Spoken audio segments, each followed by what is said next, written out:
going? It's Khoa here. In this episode, I'll be interviewing Mr. Joel Runyon. Joel Runyon, he's an American blogger and author. He's also the founder of Impossible X, and he also is an ultramarathon runner.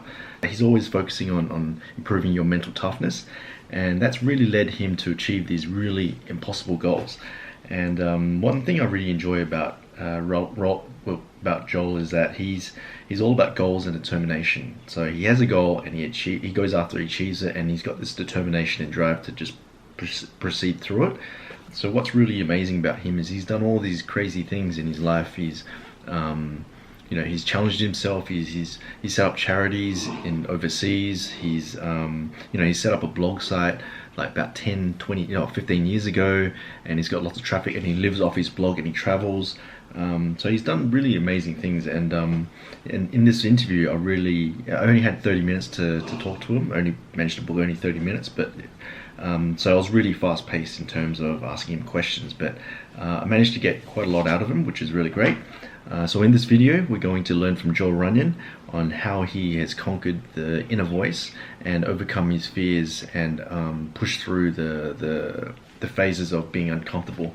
So we've got a lot to learn in this particular podcast. So hope you enjoy. Thanks. I saw the pictures that you're posting on your blog. Like, congratulations on your blog. You just and I was reading some of the comments that you wrote.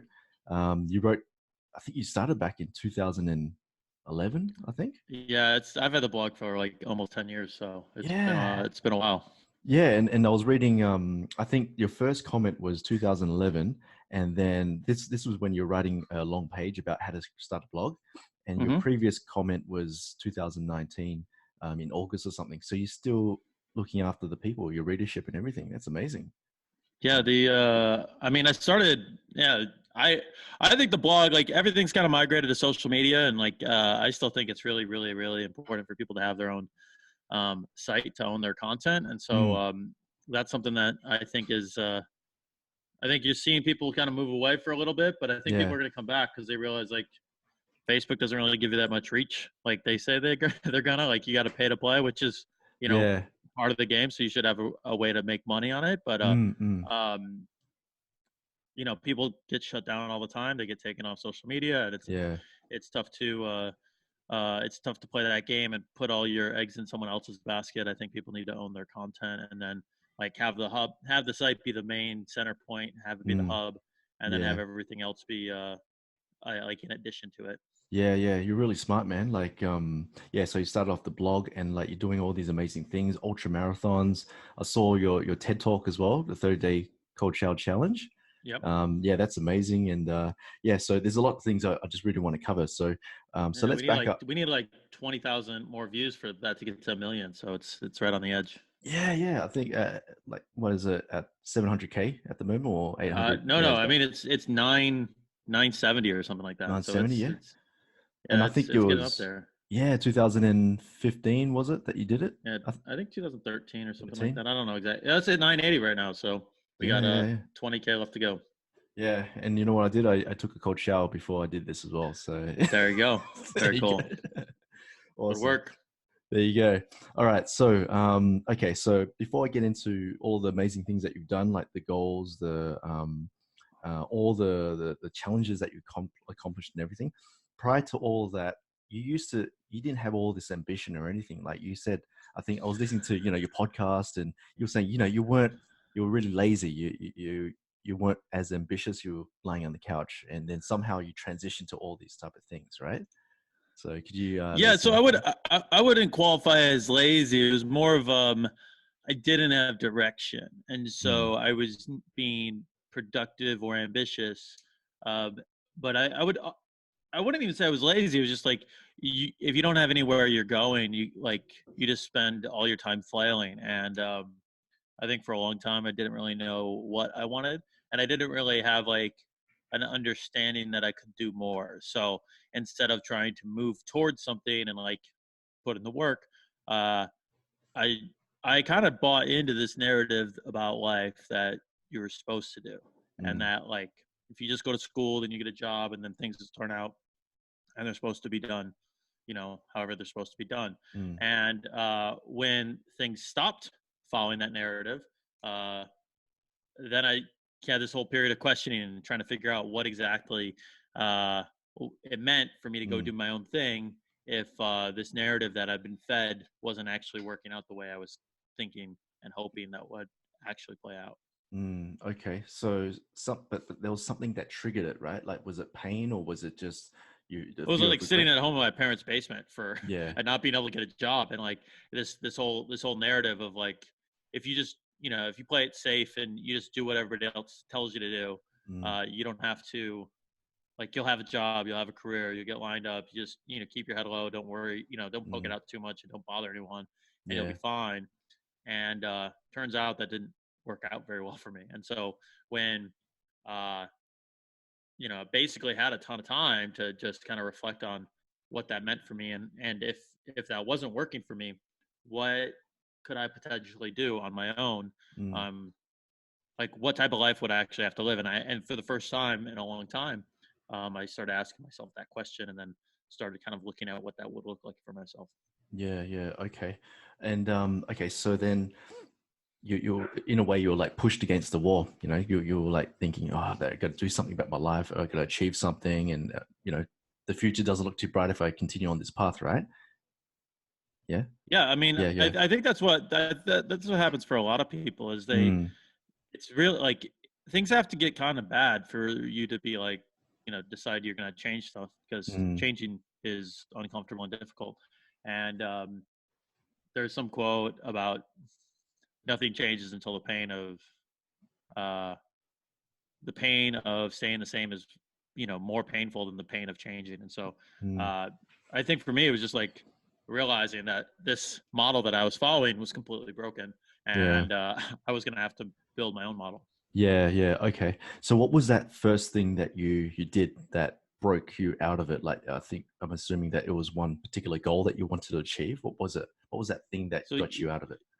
yeah, that was the triathlon. That was the indoor triathlon that I did. I had a bunch Mm. of things on my list. I wanted to start a business, Yeah. travel the world, uh, do all these different things, and I had reasons why I couldn't do all of them, but I didn't have any Mm. reasons why I couldn't go run an ultramarathon or run a triathlon, and like Mm. go outside and put on my shoes and get on my bike and ride around the block. And so I realized, I was like, got all these quote unquote valid excuses for all these other things, but Yeah. you've got no excuse for why you can't just get out and run around the block. And so I Mm. did that first race and realized I could do it, even though I had no experience in races, triathlons, family members, whatever.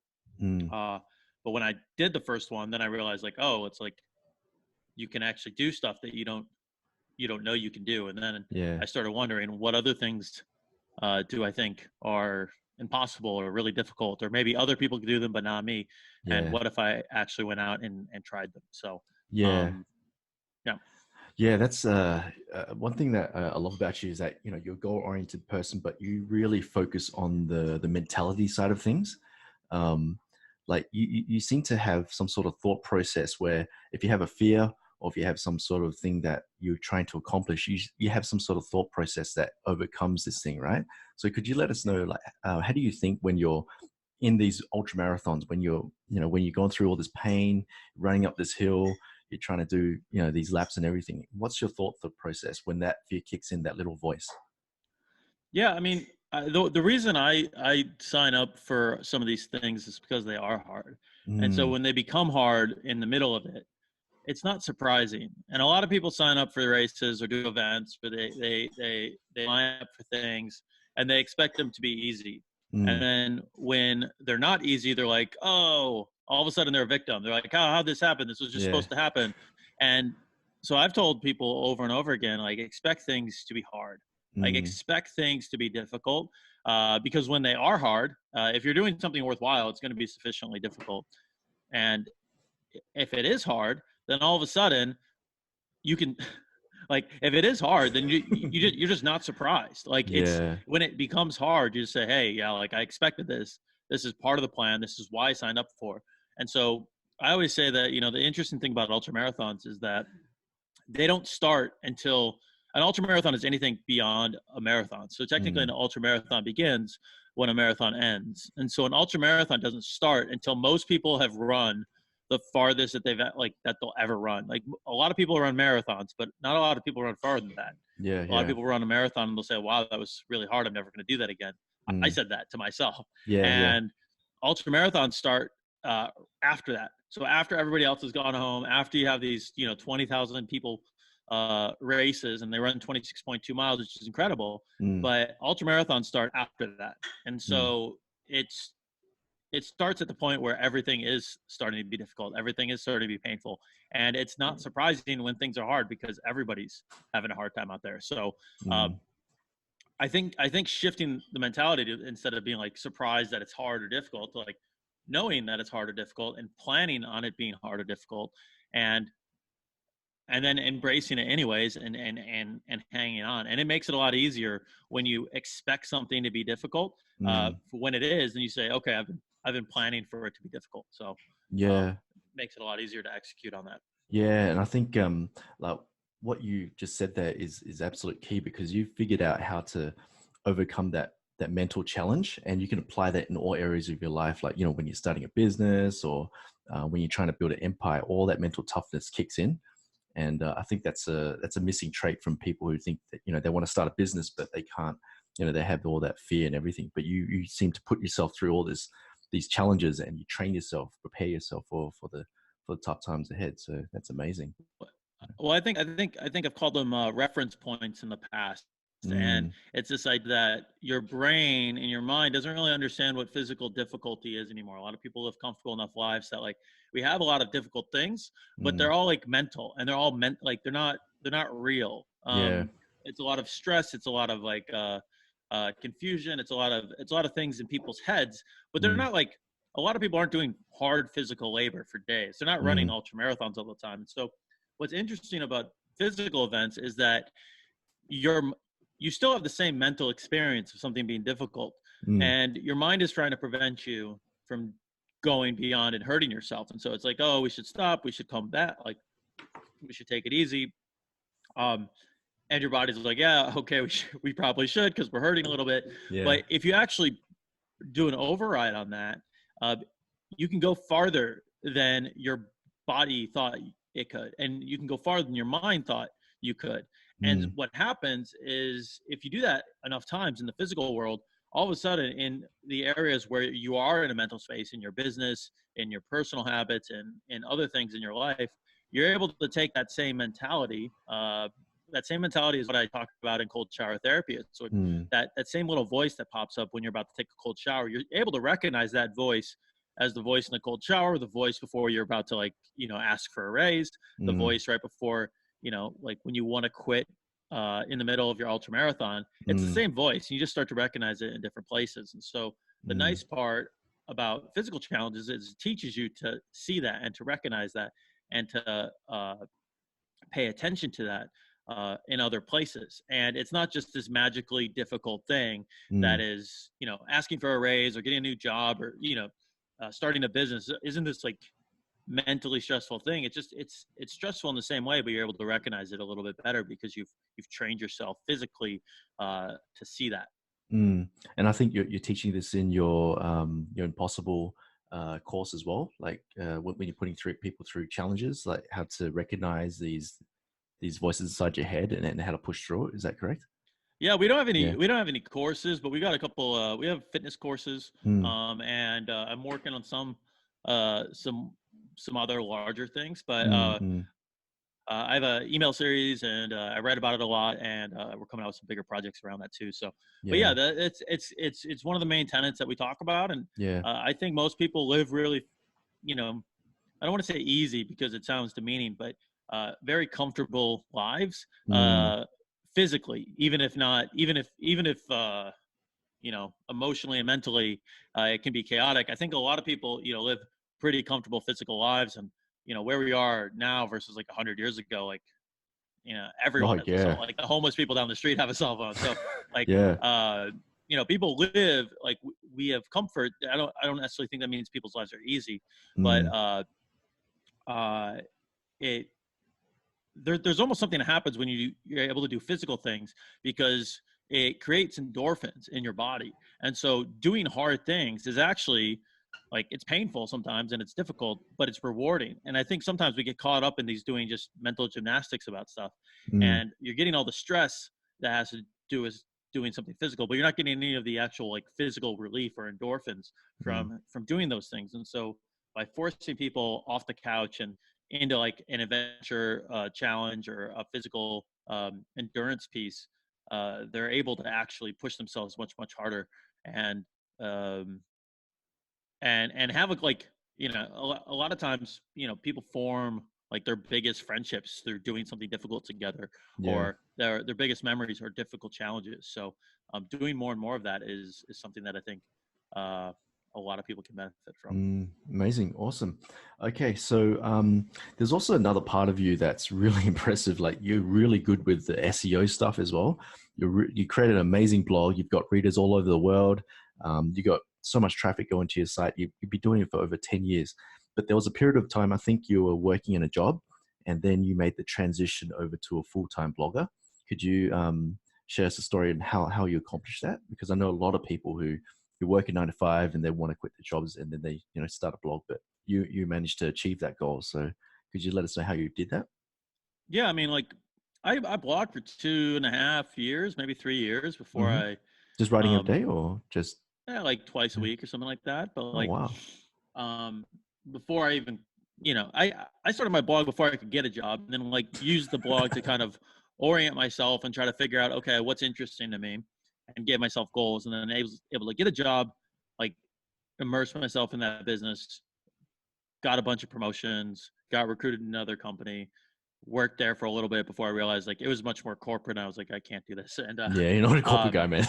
yeah, but after like, you know, like for 2.5 years or so, I I was just running the blog like a blog, and I was just hustling. Like I was trying to figure out how to make myself as valuable to the companies that I was working for. I was trying to learn as much stuff because I didn't know anything at the beginning, and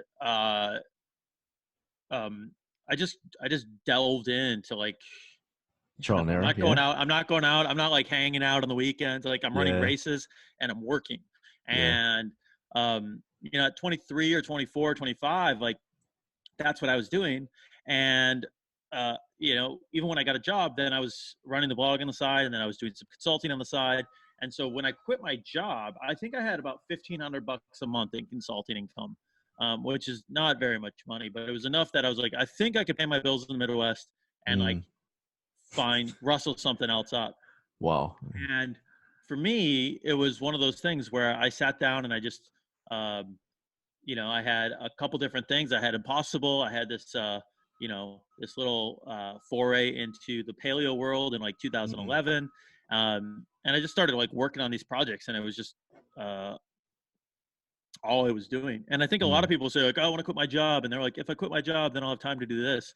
And I just tell people like, if you think you like, if you think you don't have time now, you're not going to have time when you quit your job, because you get a lot more time, but all of a sudden you have to organize it yourself. And so if you really want to Mm. try something, do it without quitting your job. And instead of watching TV or watching Netflix or Yeah. uh, like messing around on the weekend, like take that time and put it towards working on your side hustle, flipping stuff on eBay, doing anything, Yeah. and see if you actually have the discipline or desire to do it. And if you Mm. do, like you should be able to make hundreds of dollars a month doing whatever you're trying to do. And if you Mm. can't do that, then like maybe the business isn't there. Maybe you need to try another idea. But a lot of people say like, oh, I want to quit my job and do this, and it's like Mm. it's just a pipe dream for them to continue like fantasizing about not taking responsibility for what they want to do. And if you want to do it, like you could probably, you know, I think anyone can make a few $100 on the side Yeah.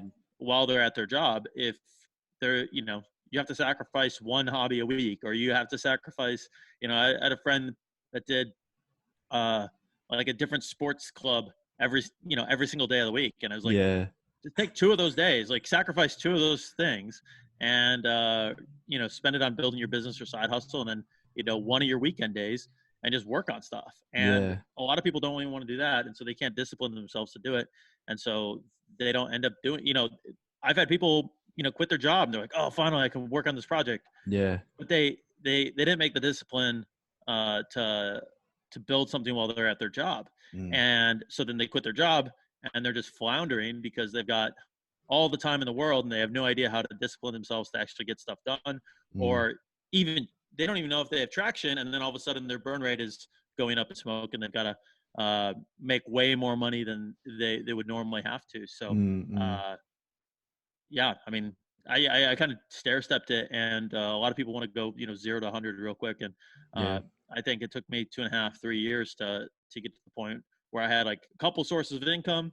Yep. It wasn't a lot, but it was also like I cut my living costs. I wasn't very I didn't have a very luxurious lifestyle, and I just said, Mm. this is what I want to do, and so I'm going to do it. Oh, wow. Okay. So, so you're building up your blog for about a couple of years, and then you're making some income. So the income was consulting. Is that right? Consulting, and were you doing affiliates and stuff like that, or how did you make some? How did you make the Yeah, income so from the I mean, blog? I had some stuff from Impossible. We had a Mm, couple fitness programs. We had some stuff from this paleo business, which was an affiliate business, mm, and we've since built like our own SaaS piece on top of it. mm, But then I had some consulting as well, and so that's kind of been the mix over the years. I do some consulting for startups, uh, both in Chicago and Mountain View and all over the place. And mm, then I have a paleo nutrition keto meal planning company. I have a mobility company, and then we're launching a bunch of new products with Impossible, and so mm, both digital and physical coming up. So um, it's been just kind of a stair-stepping thing of like I keep finding areas that are interesting to me or intriguing to me, and figure mm, out what's valuable, what someone's interested in that would be helpful to them that would also pay for, mm. and we build that and kind of scale up from there. That's awesome. Cool. Okay, so let's have a look at your daily routine. I'm just curious, what's your typical daily routine? my I am my my curious. daily routine. I mean, my daily routine is kind of all over the place. The I Spartan typically warrior get of the going at yeah. yeah. So it's typically I do a thing called workstation popcorn, which is like um Workstation it's popcorn. a Okay. yeah, it's a concept I sort of made up. But the idea is you take a series of tasks, you split into like 2 or 3 sections, and then you bounce around town and you go to different coffee shops or locations throughout the day, kind of break things up and make sure that I get really stagnant if I stay in one place all day. Mm, So typically I'm up not super early, but like 7 or 8. And then I just try to get my most creative stuff done, like writing, planning, strategizing in the morning. Afternoons, I have some calls, and then uh, like afternoons and evenings, I do interviews, and then I mm, typically work out. I don't want to say every single day, but I try to work out like 5 out of 7 days a week, and I do those typically late at night. So um, it's just a good uh, not what's the word I'm looking for. It's a good way for like me to like calm down and relax mm, after a day. So a lot of people don't like working out at night. I think it's a good way for me to like kind of decompress a little bit. yeah. Uh, but I typically do that. And then I try to work out as often as I can, because I noticed if I miss more than like 2 days in a row, I'll miss like a ton of days in a row. And Yeah. so, you know, So you're I pretty don't think consistent. Yeah. I don't think most people have to work out 7 days a week, but like I sort of have to, because I'm either like a very much of an all or nothing type person, and I'm not very good at the moderation thing. Yeah. Okay. Awesome. Okay. How about like some books that's influenced you? Any books that you recommend to read and that's really impacted your life? Um, I feel like a lot of people say the same types of books. So Mm-hmm. the one that I usually say that's a little bit different is it's called A Million Miles in a Thousand Years, and Mm-hmm. it's about an author who wrote a best-selling memoir and was turning it into a movie, and he had to edit this memoir to Mm. be more of a movie book, a movie script than a book. Yep. And basically, he talks about how that process forced him to re-examine uh, how he looked at his life, and if his life was a story, or if his life was a movie, would it be a good if his life was a story, would it be a good story? Mm. And I think it's a really good uh, I think it's a really good perspective shift for a lot of people who maybe feel stuck, feel like they don't have control over things, or things aren't going how they want.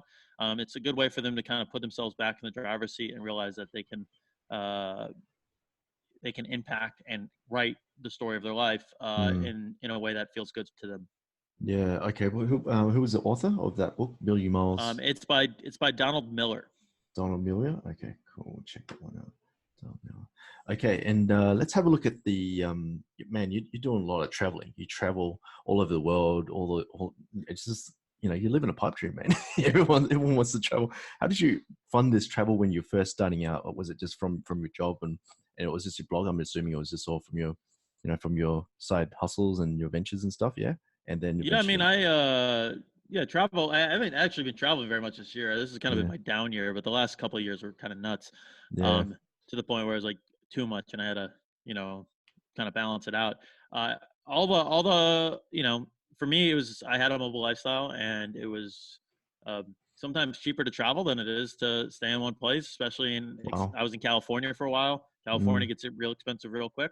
Um, I wouldn't say it was cheaper. I was probably spending probably about the same amount of money I was traveling as I was staying in one place, but I got rid of my apartment. mm, mm, Um, so that was kind of helpful. I don't think I'd do that again. I want to keep an apartment anytime I travel now because I get so much more done and I've a lot. Oh yeah, travel was a lot of fun, but I wasn't nearly as productive as I'd like to have been.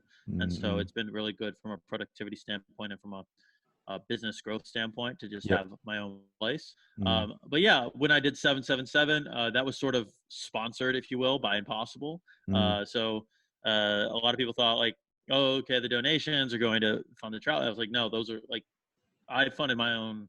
I paid my own way for all that. All the mm. money we raised went directly to Pencils of Promise. I didn't Yeah, touch a dime of it. Um, and so you're a that's good kind of man. how we did that. And Mm, I really like that model. Like it was something that I wanted to do for me, and I wanted to have a bigger mission. And I didn't think that it made sense for people to donate to me to do something that I wanted to do. It's kind of the ongoing message: you want to go do something with your life, go do it. yeah, And you can tell people about it, but don't expect other people to just kind of show up and hand you something. yeah, yeah, definitely. And speaking of charity, I think you built a school in Guatemala. Is that correct? We've built 8 so far. 8 schools. How did you accomplish that? How did you do it? So that was 777. So the Yeah. first one we did, I ran an ultra marathon and we raised $26,000. Mm-hmm. And the second one was 777, Yeah. which is 7 ultra marathons, 7 continents, and building 7 schools. And that was a big ultra marathon project. Took me way too long to finish it, but it was pretty impactful from what we did. We had 7 schools that were built, and we were able to impact a lot of kids. So Mm. um, I mean, that's like a whole nother story for Yeah, yeah, maybe another podcast. But yeah. yeah, that was a big. It was only 7 people I think have done that. Mm. I was the youngest. I finished it before I was 30.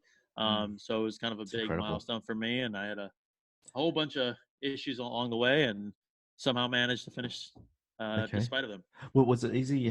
What was the details behind it? Like, is in Yeah, terms it of was it what's the was not process? easy. It was not easy setting up I mean, actually raising the cash or like or actually I mean, all of building the it, school. like Yeah. the idea of like it was the first thing that I put on my list in a long time that I was like I don't know if I can actually do this. Yeah. And the races, I was really worried about the races. Turns out the logistics of flying and getting to all these places is actually really tough. Turns out fundraising and asking people for money all the time is actually even tougher. And Mm. then like I got an injury halfway through the first race. Go off for about I six had months, some right? Yeah, and then I Yeah. had some legal stuff pop up. It was all these things, and it was just a couple different gut checks where it's like, okay, are you going to do this or not? And I don't like to not finish things that I say I'm going to do. So at one point, I decided to, uh, Just like yeah. man up for lack of a better word, and get it done. So Do the yeah, impossible, man. yeah. I mean, that's the thing. It's like you can't really quit when your whole brand is called Yeah, Impossible. that's right. Like, You're the it was impossible. just too hard. Like, no, that's a good way I've cornered myself into like finishing stuff. It's like you can't just give up that easy. Yeah, it's true. Okay, so speaking of impossible, so I was yeah, I remember watching your TED talk about the 30-day cold shower challenge, and that was amazing. That talk, man. How did you like? Let's before you get into the 30-day cold shower challenge, how did you get into that TED talk? By the way, was it just relentlessly sending out these emails and trying to contact these people? Is that right, or No, what'd you do? they reached out to me, Really? and then I Through was your like, blog? I don't know if I want to do this. And then I was like, well, you can't not do it. So that was just, I mean, it's not a TED talk, it's a TEDx talk. So I think it's kind of annoying when some people say, "Oh, I did a TED talk," and they did a TEDx talk. Like, I did a TEDx talk. It wasn't a TED talk. It's still pretty But good. it has gotten a lot of traction for a TEDx talk, and considering it's maybe the worst videoed TEDx talk in the history of all TEDx talks. So It's it's actually literally pretty awesome, man. I was like, wow, this guy's incredible. I was sharing it on my social media. So check this guy well, out. hey, well, to me, that's like a good, that says the talk and the content is good. If despite, like, it's the video is literally like it was just one angle. Yeah. it's like an aerial cam of me on a stage, and it's we're gonna do a couple updates. We're gonna be launching a bunch of stuff with Impossible TV coming up, with a bunch more just video media content, and we're gonna do a version of that talk, but it's gonna be shot much better and much cleaner. And I'm glad you like the talk, and apparently a lot of people have, because a lot of Everyone people loves have it, seen man. Yeah. Well, read the YouTube comments, and not everybody. Oh, who loves cares it, about but, YouTube comments? no, it's good entertainment. It's solid entertainment, as long as you have thick skin. So I'm fine with that. But yeah, despite the terrible video and all this other stuff, I think it's impacted a lot of people. It's a really good framework for, I talk about ultramarathons, doing stuff that actually gets you out of the comfort zone, jumping off bridges, skydiving, all this stuff. And there's a lot of reasons why people can't do all those things. There's weight limitations. Sometimes you physically have to train for an ultramarathon. But there's no reason anyone can't take a cold shower. And so the nice part about this is that it's so reductive that all you have to, like, nobody has any excuse unless they just don't want to, or they think they're too. The way I've said this in the past is either they're actually scared of taking a cold shower, or they're too arrogant and they don't think they're going to learn anything. And I probably got a more hate mail about cold showers than any other topic I've done. Really? You get hate mails about that? Wow. Yeah, like people tell me it's so stupid, or that I'm like, I think I'm so manly for taking I'm so manly for taking a cold shower. And I'm like, it's not it at all. It's like, it's literally like the smallest thing you can do. Like, it's a small type thing. And some people are like, well, you don't understand how hard my life is. I don't need to have another difficult thing. And I'm like, the brand is called Impossible. I think you might be in the wrong place. It's okay. Yeah. People get offended over everything, man. Well, it's a good way to self-select out of, like, who's not for the brand, right? So, like, that doesn't bother me too much. Yeah, it's amazing, man. Well, there's a part of the world that loves what you do, man. Like, you're inspiring so many people. You're like the modern day Spartan warrior. Yeah, like, I think I saw a photo of you sitting in a bathtub with all this ice. And how'd you accomplish that? What was going through your mind? With the ice? Yeah, I think it was on your website. You were just sitting there with. Yeah, I mean, like, so there's a couple different ice ones, but, like, I've got a buddy here in town at Ocean Lab in Austin that has a like a sauna ice bath, and we just do that regularly. How long was that? Like 10 minutes, 20 minutes or something? Yeah, I mean, it depends. Sometimes if you get a bunch of people in there, then it's a competition to see who's gonna get out first. But the one on the site, I think, is from Estonia. I was in Estonia after a race in Finland, and you got a they do a thing called what's up? You got a EE citizen? Yeah. That's cool. And so so we popped over there because I knew some of the people in Estonia randomly, and they do a thing called winter swimming, where they cut a hole in a pond and you just, like, hang out there and you jump between that and a sauna or a hot tub. And so I did that a bunch, and it's like, it's really fun. So I was the only one that did it, but it was really fun. Yeah, that's awesome. Cool. What time is it? Oh, okay. I know we've only booked for, but I've only got you about 30 minutes. So, okay, I'll start wrapping this up. Okay, cool. If you were to go into a time machine, right, and press a button, and you'll go back, 10 years, 20 years or something, and talk to your younger self, what would you say to your younger self? I think the biggest thing is just start, just try stuff. Like, what do you want to do? You don't know? Cool. I think the stupidest thing was throughout high school, middle school, whatever, everybody always asks you, what do you want to be when you grow up? And everybody always had an answer. I remember this one girl used to have, like, I'm going to be a horse trainer. And she knew and a veterinarian. She knew from, like, second grade she was going to do it. And I always felt like, I don't know. And I had, like, a lawn mowing business kind of growing up, and kind of always did my own thing. And I I would have just wanted to experiment more, and probably wouldn't have done college again. Knowing what I know now, I would probably just take the 4 years to experiment and test stuff. Yeah. But yeah, I mean, just play with stuff. Like everybody always asks, like you do these different things, and they'll have to be permanent. Like when I talk about blogging, like I didn't know what I was doing when I first got into WordPress. I think Was it WordPress tools back are a then? lot. What's up? I don't think WordPress was around that time, right? About No, 2011. WordPress was. I mean, it Was it definitely around? was around. It's Oh, been okay. around for a Yeah. while, Yeah. but it wasn't nearly as easy as it is now. And I Mm. had like manually install it, and I think I overwrote my database probably a dozen times, like Love that. getting started, and I just didn't know anything, and Yeah. it was fine. Like it was just I was teaching myself, trial by fire, Mm. and I think you just learn so much more by making than you do by thinking about or even talking about ideas. Like just go make the thing and see how it comes out. So just execute, right? If you've got an idea, just go for it. Don't be afraid to go after what you want and just execute, right? That's Yeah, the I mean, advice. like Yeah. a lot of times, it's amazing how many people like the people overestimate accuracy and underestimate how much like just sheer willpower can Mm. do. Like at this point, I think I actually probably need to focus a little more on like accuracy and like precision. But when people get started, like there's so much you can do just by brute force or be like, I'm gonna be this guy and I'm gonna do this. Like Mm. that most people do not even understand what they can do if they just say, I'm gonna do this, because most people are gonna just droning. They're on their own. They're doing their own thing. Autopilot. They've Yeah. turned their brain off. Like they can't wait till Friday, and they don't have anything they're building after it. So it's like if you want to compete with those people, they're really easy to compete with Yeah. because it doesn't take that much. So Mm. I think people underestimate how much it is to be like how much you can do if you're just driven. That's awesome. Okay, so how can people get in contact with you and find out more about what you're doing? You can check out impossiblehq.com. Yep. That's where pretty much everything is. You can also follow me on Instagram and Twitter at Joel Runyon, and then Impossible HQ on Instagram, Twitter, and Facebook. So also check out YouTube. You can do just type in like Impossible TV, and we're gonna be launching a bunch of stuff on YouTube here coming up in the next few weeks. So Yeah. I'm really excited about what we're gonna be doing there. We're gonna have whole bunch of new stuff with Impossible to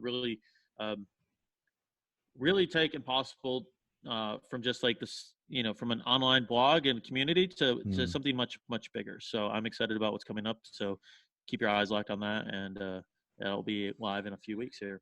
Awesome. No worries. Okay. Well, thank you very much for your time, Joel. I really appreciate it. Thanks for sharing your wisdom, and we love what you're doing. We need like more people like you who's inspiring the world to push the limits, improve their mental toughness as well. And it's not every day that I get to interview someone who's that mentally tough and pushing themselves. So I really appreciate your time today, and all the best for your future endeavors, and hope you achieve all your goals and achieve the impossible dream as well. So. All There you right, go. man. I appreciate it. Thanks. No worries, man. All right. Take care.